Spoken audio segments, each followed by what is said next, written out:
জীবনে প্রথম এমনটা হলো এমন মন্তব্য করেছেন নায়িকা মিমি। ওপার বাংলার জনপ্রিয় অভিনেত্রী মিমি চক্রবর্তী। তিনি শুধু অভিনয়ই দর্শকের নজর কাড়েননি, তার কণ্ঠে গানও ভীষণ জনপ্রিয়। এই ধরনের অনুষ্ঠানের মাধ্যমে ভক্তদের কাছাকাছি পৌঁছে যাওয়া যায়। তাই ভক্তদের পাশাপাশি অভিনেত্রী নিজেও ভীষণভাবে মুখিয়ে থাকেন এই অনুষ্ঠানগুলোর জন্য। শহর থেকে প্রত্যন্ত গ্রাম সব জায়গায় এই মরশুমে যেতে দেখা যায় অভিনেত্রীকে। তবে এবারের অনুষ্ঠানে তার সঙ্গে ঘটেছে এক অবাক কাণ্ড। সম্প্রতি একটি অনুষ্ঠান করতে গিয়েছেন তিনি।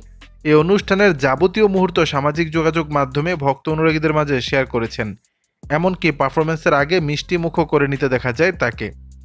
শেয়ার করা ভিডিওতে দেখা যায় কিছুক্ষণ হিন্দিতে কথা বলেই থমকে গেলেন তিনি। বললেন, এবার তো সবাই বলবে আপনি বাঙালি হয়ে হিন্দিতে কথা বলছেন কেন। এরপর মঞ্চ কাঁপিয়ে অনুষ্ঠান করতে দেখা গেল মিমিকে। অনুষ্ঠান শেষে হোটেলে ফেরার সময় তাকে বলতে শোনা গেল, জীবনে প্রথমবার আমার মঞ্চে জুতো ছিঁড়ে গেছে। একথা বলে নিজেই হেসে গড়িয়ে পড়েন। যদিও তাতে থেমে যাননি অভিনেত্রী, দুর্ধর্ষ পারফর্ম করে তবেই মঞ্চ ছেড়েছেন। মঞ্চে ওঠার আগে থেকেই বিশেষ কিছু মুহূর্ত ক্যামেরাবন্দি করে রেখেছিলেন অভিনেত্রী।